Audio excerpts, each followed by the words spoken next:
స్వర్గీయ నందమూరి తారక రామారావు గారి ఆశీస్సులతో చిన్నతనంలోనే రాజకీయాల్లోకి ప్రవేశించి అసామాన్య ప్రతిభా పాటవాలతో ఉన్నత స్థానాల్ని అధిరోహించి ముఖ్యమంత్రి గారికి కుడి ఎడమ భుజాలుగా ఉంటూ పార్టీకి వెన్నుదన్నుగా ఉంటూ అపారమైన మేధో సంపత్తి గల నేతగా రాష్ట్ర రాజకీయ చరిత్రలో తనకంటూ ప్రత్యేక పేజీల్ని ముద్రించుకున్న ఆర్థిక మరియు శాసనసభ వ్యవహారాల మంత్రివర్యులు గౌరవనీయులు పెద్దలు యనమల రామకృష్ణ గారిని మాట్లాడవలసిందిగా కోరుతున్నాము.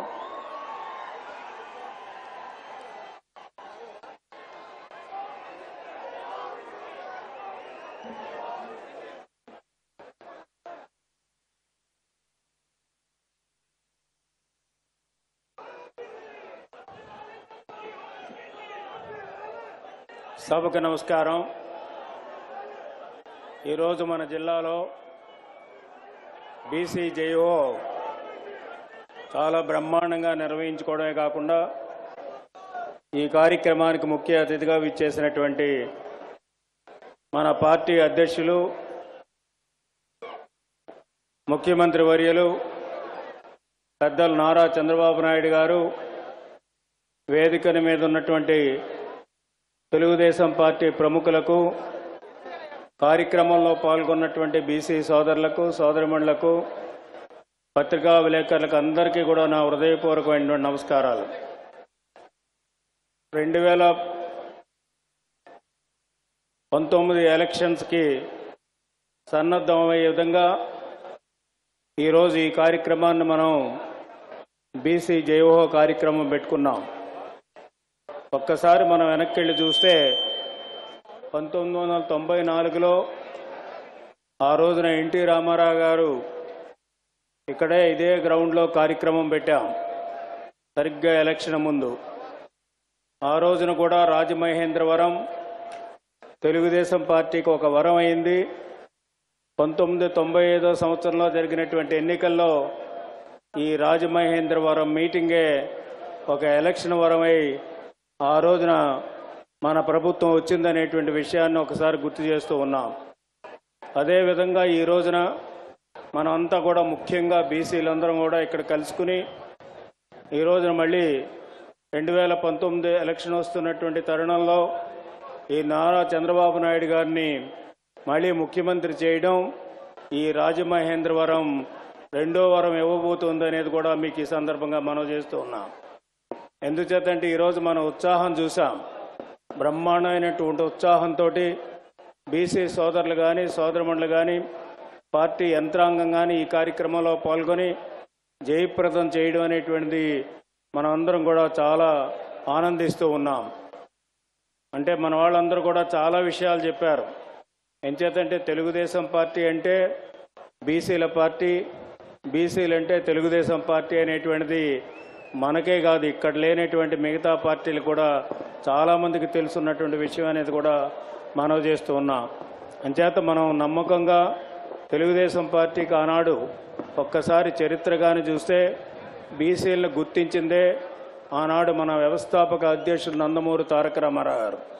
అంతకుముందు ఒకసారి చరిత్ర చూస్తే బీసీలకు ఏ విధంగానూ కూడా ఆర్థికపరమైనటువంటి సాయం కానీ రాజకీయపరమైనటువంటి సాయం కానీ ఉండేది కాదు.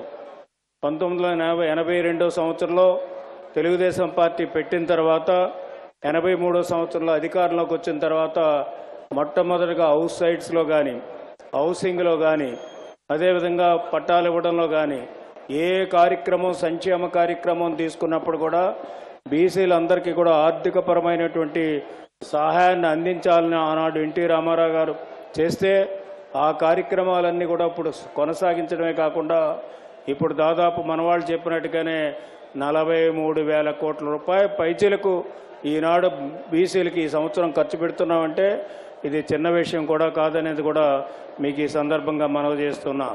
దాదాపు 22,000 కోట్ల రూపాయలు బడ్జెట్ ఇస్తున్నాం. అదేవిధంగా 21,000 కోట్ల రూపాయలు బీసీ సప్లైని ఇస్తున్నాం. దాదాపు 52% దగ్గర ఉన్నటువంటి బీసీలందరికీ కూడా ఈరోజు ఆర్థిక పరంగా ఒకవైపు సహాయం చేయడమే కాకుండా ఈ యొక్క పారిశ్రామిక విధానంలో కూడా ప్రధానమైనటువంటి న్యాయం చేయాలి ఆ విధంగా ఈ ఎకనామిక్ డెవలప్మెంట్లో మీరందరూ కూడా భాగస్వాములు అవ్వాలనేదే మన ముఖ్యమంత్రి గారి యొక్క ఆలోచన అనేది కూడా మీకు ఈ సందర్భంగా మనవి చేస్తున్నాం. ఈనాడు బీసీలందరూ కూడా మనం గుర్తుంచుకోవాల్సింది ఒకటే, అందరం కలిసిమెలిసి ఉండాలి. దాదాపు 140 కులాల పైన ఉన్నాయి. ఈ 140 పైన ఉన్నటువంటి కులాలని విడదీయటానికి కొన్ని శక్తులు పనిచేస్తూ ఉన్నాయి. అంచేత విడదీస్తే తప్ప వాళ్ళకి లాభం జరగదనేటువంటి విధానంతో కొన్ని పార్టీలు పనిచేస్తున్నాయి. అంచేత మనం అందరం కూడా గుర్తుంచుకోవాల్సింది, తెలుగుదేశం పార్టీ వచ్చిన తర్వాత మన జీవితాలు బాగుపడ్డాయి. అదేవిధంగా కొంతమందికి రాజకీయ అవకాశాలు వచ్చాయి. ఇంకా చాలా కార్యక్రమాలు ఆర్థిక పరంగా సహాయం చేశారు. అంచేత ఇన్ని విధాలుగా మన గురించి తెలుగుదేశం పార్టీ మన నాయకులు చంద్రబాబు నాయుడు గారు కృషి చేసేటప్పుడు మనం ఆయనకు అన్ని విధాలుగా అండదండగా ఉండవలసినటువంటి బాధ్యత మన మీద ఉందనేది కూడా మీకు ఈ సందర్భంగా మనం చేస్తున్నాం. అందుచేత మనం అందరం కూడా ఐక్యతగా ఉండాలి, విచ్ఛిన్నం కాకుండా ఉండవలసినటువంటి అవసరం ఉంది. కొన్ని శక్తులు అనేక విధాలుగా ప్రయత్నాలు చేస్తున్నారు. కులాల మధ్య చిచ్చు పెట్టడానికి, మతాల మధ్య చిచ్చు పెట్టడానికి, ప్రాంతాల మీద చిచ్చు పెట్టడానికి, ఆ చిచ్చు ద్వారా వాళ్ళ రాజకీయ కుట్రల ద్వారా వాళ్ళ లబ్ధి పొందాలనేటువంటి వాళ్ళకి సరి అయినటువంటి గుణపాఠం చెప్పాలి మీ అందరూ అనేది కూడా మరొక్కసారి ఈ సందర్భంగా మనవి చేస్తూ ఉన్నాం. ఎందుచేతంటే ఈనాడు మనకు లాభం జరుగుతూ ఉంది. భవిష్యత్తు మన కేంద్ర ప్రభుత్వంతో కూడా రేపు రాబోయేటువంటి రోజుల్లో మనం సపోర్ట్ చేసేటువంటి ప్రభుత్వం వస్తుందనేటువంటి నమ్మకం, విశ్వాసం ఉంది. అప్పుడు మనకి కేంద్ర లెవెల్లో కూడా మనకు చేయవలసినటువంటి కొన్ని కార్యక్రమాలు ఉన్నాయి. మనం ఎప్పటి నుంచో అడుగుతున్నటువంటి సెన్సస్ రేపు రాబోయేటువంటి సంవత్సరాల్లో మన బీసీ సెన్సస్ దేశ స్థాయిలో, రాష్ట్ర స్థాయిలో తీయవలసినటువంటి అవసరం కూడా ఉంది. అదేవిధంగా గత తెలుగుదేశం ప్రభుత్వం హయాంలోనే చంద్రబాబు నాయుడు గారు ముఖ్యమంత్రిగా ఉన్నప్పుడే బీసీలకి చట్టసభల్లో రిజర్వేషన్ కల్పించాలనేటువంటిది శాసనసభలో తీర్మానం చేసి కూడా పంపించాం. దాన్ని కూడా మనం నెరవేర్చుకోవాల్సినటువంటి అవసరం ఉంది. అదేవిధంగా రిజర్వేషన్లో కూడా ఈనాడు మనం చూస్తూ ఉన్నాం, పాపులేషన్ బేసిస్ మీద ఎస్సీలకి, ఎస్టీలకి రిజర్వేషన్ ఇచ్చారు. అదే విధానాన్ని ఈనాడు తెలుగుదేశం పార్టీ కూడా పరిశీలించవలసినటువంటి అవసరం ఉంది. వీటిలన్నింటికి కూడా రాజ్యాంగం అమెండ్ చేయాలి కాబట్టి కేంద్ర ప్రభుత్వం మీద ఒత్తిడి తీసుకురావాల్సినటువంటి బాధ్యత మన మీద ఉంది. కాబట్టి ఆ విధంగా పరిపాలన కూడా కొనసాగిస్తున్నాం అనేది కూడా మీకు ఈ సందర్భంగా మనవి చేస్తున్నాం. అదేవిధంగా ఈనాడు ఉద్యోగాలు సంఖ్య తగ్గిపోయినప్పటికీ కూడా మనం రిజర్వేషను ఈనాడు ప్రభుత్వ హయాంలో అన్ని రాష్ట్రాల కంటే మనం ఎక్కువ ఉద్యోగాలు ఇచ్చాం. దాంట్లో రిజర్వేషన్స్ పాటిస్తున్నారు. అదేవిధంగా అన్ని రాష్ట్రాల కంటే మన దగ్గరకు పరిశ్రమలు ఎక్కువగా వచ్చాయి. ఆ పరిశ్రమల్లో కూడా ఉద్యోగాలు కూడా దాదాపు 4-5 లక్షల ఉద్యోగాలు వచ్చాయి. అయితే దాంట్లో ఇప్పుడు ఉన్నటువంటి మన వాళ్ళ దగ్గర ఉన్నటువంటి డిమాండ్ కూడా చూస్తే మీ అందరి తరఫున ముఖ్యమంత్రి గారు కూడా మనవి చేసేది, రాబోయేటువంటి రోజుల్లో వీలైనంత వరకు కూడా